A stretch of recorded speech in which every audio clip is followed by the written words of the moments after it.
नमस्कार दोस्तों। आज अपन पढ़ेंगे राजस्थान की प्राचीन सभ्यताओं के बारे में। लेकिन उससे पहले अपन एक बार पीछे वाले वीडियो का रिवीजन कर लेते हैं, पिछले में जो पढ़ा हो, क्योंकि रिवीजन करना ज़रूरी है, नहीं तो अपन आगे आगे पढ़ते जाएंगे, पीछे पीछे भूलते जाएंगे। तो पिछले वीडियो में अपन ने पढ़ा था राजस्थान का आरंभिक परिचय। आरंभिक परिचय में अपन ने पढ़ा कि राजस्थान को राजपूताना शब्द किसने दिया सर्वप्रथम और कब दिया। तो वो 1800 ईस्वी में जॉर्ज थॉमस ने दिया। George Thomas. उसके बाद में 1829 ईस्वी में कर्नल जेम्स टोड ने दिया अपनी पुस्तक annuls and antiquities of Rajasthan में। फिर अपन ने पढ़े 30 मार्च 1949 को राजस्थान का विधिवत रूप से नाम रखा गया और उसी दिन से राजस्थान दिवस के रूप में अपन मनाने लगे, 30 मार्च 1949 से। उसके बाद में अपने पढ़ा कि राजस्थान को उससे पहले भिन्न भिन्न क्षेत्रों को भिन्न भिन्न नामों से जानते थे। तो उनमें मरु या धनुआ को जोधपुर के आसपास के क्षेत्र के रूप में जानते थे। बाद में से मरुवार मारवाड़ के रूप में जाने लगा। फिर जांगल बीकानेर के आसपास का क्षेत्र, मत्स्य जयपुर अलवर भरतपुर के आसपास का क्षेत्र, उनकी राजधानी विराटनगर हुआ करती थी। सूरसेन धौलपुर करौली के आसपास का क्षेत्र, कांठल माही नदी के पास प्रतापगढ़ का भूभाग, छप्पन का मैदान प्रतापगढ़ बांसवाड़ा का क्षेत्र, ऊपरमाल भैंस रोडगढ़ से बिजोलिया तक का भाग पठारी भाग, गिरवा उदयपुर के आसपास का प्रदेश, मांड जैसलमेर बागड़ डूंगरपुर बांसवाड़ा हाड़ौती कोटा और बूंदी का क्षेत्र, शेखावाटी सीकर झुंझुनू का क्षेत्र। फिर अपन ने काल विभाजन किया, प्राग युग, आद्य युग, ऐतिहासिक युग। प्राग युग को अपने 3 भागों में बांटा, पूर्व पाषाण काल, मध्य पाषाण काल और उत्तर पाषाण काल। पूर्व पाषाण काल के में अपने पढ़ा कि 1870 ईस्वी में C.A. हैकेट हुए हैं। C.A. हैकेट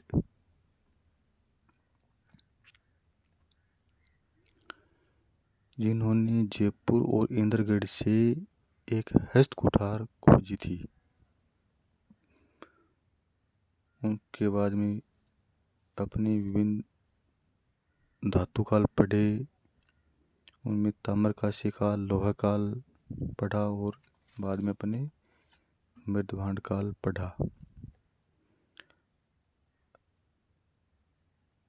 अभी अपन पढ़ेंगे राजस्थान की प्राचीन सभ्यताओं के बारे में।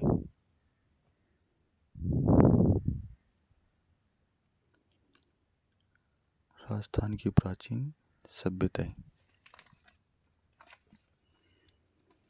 सबसे पहले है कालीबंगा सभ्यता। कालीबंगा सभ्यता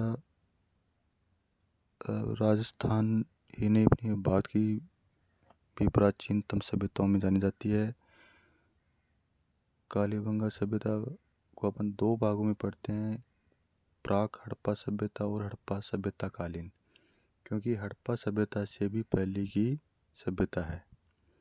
कालीबंगा इसका नाम पड़ा, यहाँ पे काले रंग की चूड़ियाँ खुदाई में मिली हैं। तो चूड़ियों को पंजाबी भाषा में बंगा कहा जाता है। बंगा का अर्थ है चूड़ियाँ। यहाँ से अपने को काली चूड़ियाँ मिली हैं, इसलिए कालीबंगा इसका नाम पड़ा।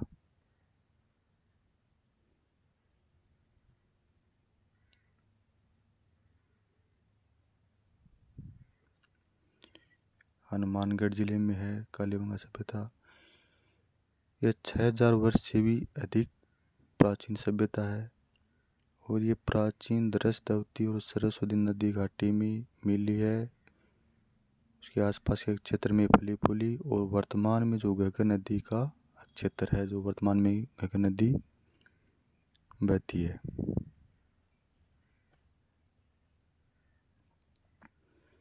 इसकी खोज 1952 ईस्वी में अमलानंद घोष ने की। उसके बाद में 1961-62 ईस्वी में बीबी लाल व बीके थापर के नेतृत्व में इसका खुदाई हुआ। खुदाई में जुते हुए खेत मिले हैं, कब्रिस्तान, हवन कुंड, काली चूड़ियाँ, अग्निवेदियों के साक्ष्य मिले हैं।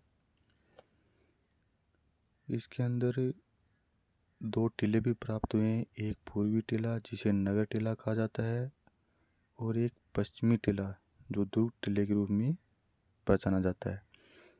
तो पूर्वी टीले में तो क्या साधारण बस्ती रहा करती थी और पश्चिमी टीले के अंदर राजा या शासक रहा करते थे। अब अपने को क्वेश्चन पूछ ले कि जुते हुए खेत कौन सी सभ्यता से प्राप्त हुए हैं, तो कालीबंगा सभ्यता। या कौन से टीले से साधारण बस्ती के साक्ष्य मिलते हैं, तो वो पूर्वी टीला। और दुर्ग के लिए पूछे तो पश्चिमी टीला। ये सब अपने को कालीबंगा सभ्यता के बारे में ध्यान रखना है।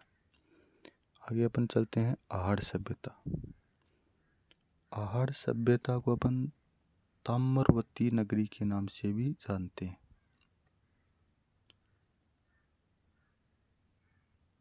ताम्रवती नगरी।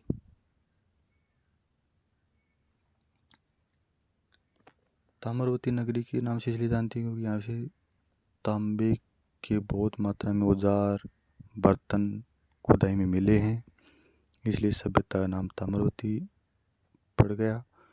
और इसको धूलकोट के नाम से भी जानते हैं।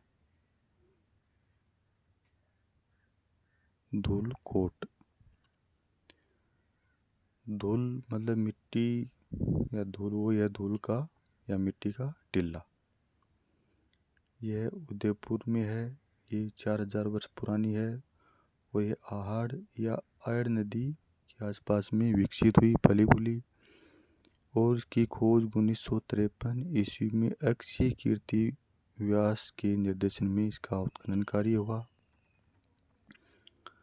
बाद में रतन चंद्र अग्रवाल, SD सांकलिया के निर्देशन में उत्खनन कार्य हुआ। और सामग्री मिट्टी के बर्तन, तांबे की कुल्हाड़ियाँ, ये सब यहाँ से अपने को प्राप्त हुई हैं।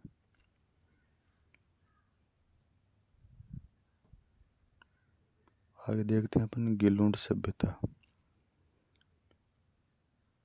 गिलुंड सभ्यता को अपन बनास संस्कृति के नाम से भी जानते हैं।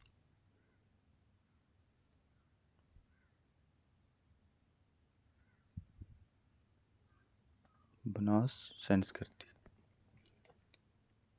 ये राजसमंद में है। गिलुंड सभ्यता समय 1900 से 1700 ईस्वी पूर्व माना गया है।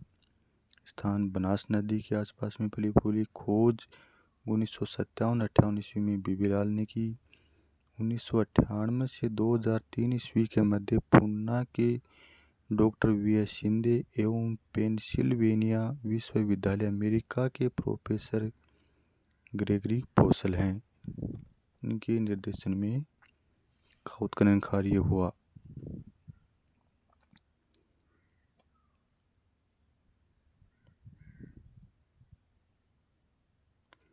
आगे देखते हैं बागोर सभ्यता।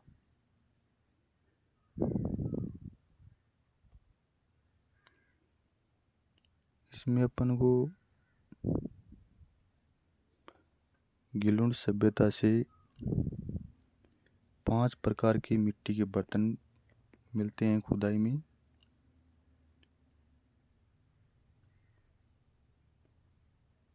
पांच प्रकार के मिट्टी के बर्तन।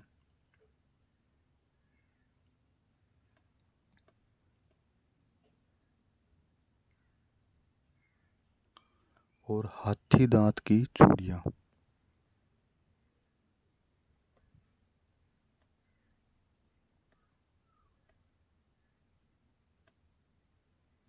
हाथी दांत की चूड़ियाँ, ये अपने को भी ध्यान रखना है। गिलुंड सभ्यता से खुदाई मिलती हैं। हाथी दांत की चूड़ियाँ कहाँ से प्राप्त हुई? तो गिलुंड सभ्यता से।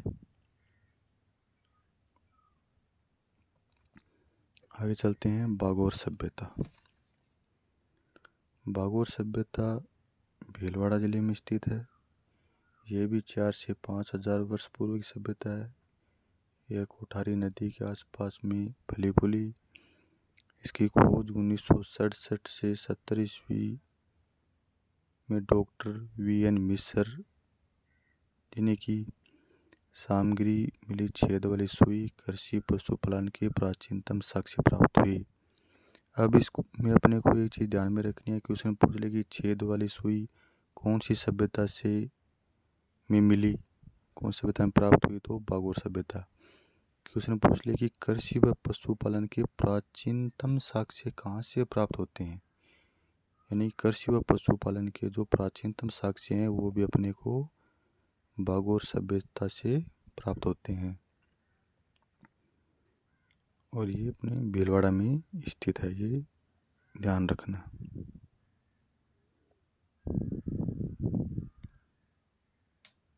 उसके बाद में अपन पढ़ते हैं गणेश्वर सभ्यता। गणेश्वर सभ्यता सीकर जिले के नीम का थाना तहसील में स्थित है। समय 2800 ईस्वी पूर्व है और ये कांतली नदी के आसपास में फली फूली। की खोज रतन चंद्र अग्रवाल ने की और इन्हीं के निर्देशन में उत्खनन कार्य भी हुआ। गणेश्वर को भारत की ताम्र सभ्यताओं की जननी माना जाता है। अब अपने को इसमें ये भी ध्यान रखना है कि क्वेश्चन पूछ ले कि भारत की ताम्र सभ्यताओं की जननी कौन सी सभ्यता है, तो गणेश्वर सभ्यता। अब इसमें अपने को कंफ्यूज नहीं होना है, क्योंकि आहड़ सभ्यता के अंदर अपने को तांबे से बने हुए औजार, उपकरण, बर्तन मिले हैं। लेकिन अगर क्वेश्चन पूछ ले कि ताम्र सभ्यताओं की जननी, तो ताम्र सभ्यताओं की जननी गणेश्वर सभ्यता ही करना है। और ताम्र नगरी के नाम से किसी सभ्यता को जाना जाता है तो आहड़ सभ्यता आएगा। और ताम्र सभ्यताओं की जननी पूछता है तो गणेश्वर सभ्यता।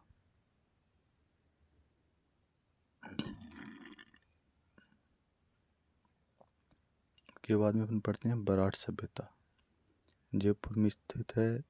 बिजक पहाड़ी भीम की डूंगरी और महादेव जी की डूंगरी के पास में मिली फली फूली, वहाँ से इनकी खुदाई हुई। खोज दयाराम साहनी, नीलरत्न बनर्जी और कैलाशनाथ दीक्षित।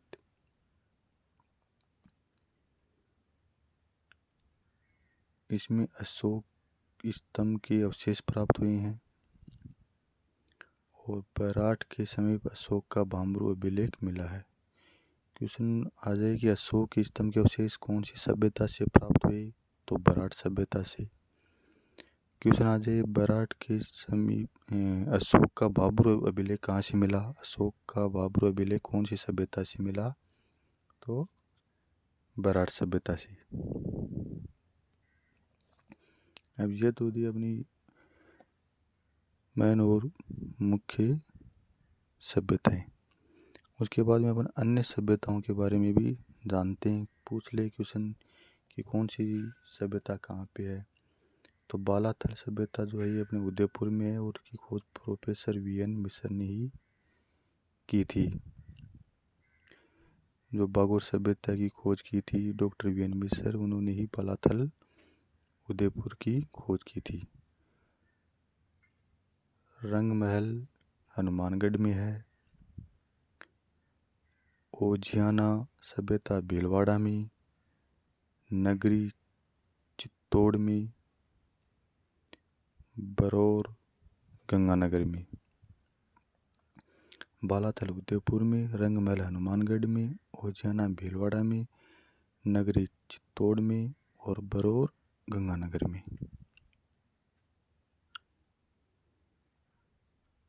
तिलवाड़ा बाड़मेर में है, जोधपुरा जयपुर में है, ध्यान रखना है, कहीं जोधपुर मत कर देना। सोनारी झुंझुनू में, नोहर भरतपुर में और नगर टोंक में। अभी नगर का भी ध्यान रखना, नगर टोंक में है और नगरी चित्तौड़ में है। तो आज अपन राजस्थान की प्राचीन सभ्यताओं के बारे में अध्ययन किया। आशा करता हूँ आप समझे होंगे अच्छे से। थैंक यू, धन्यवाद।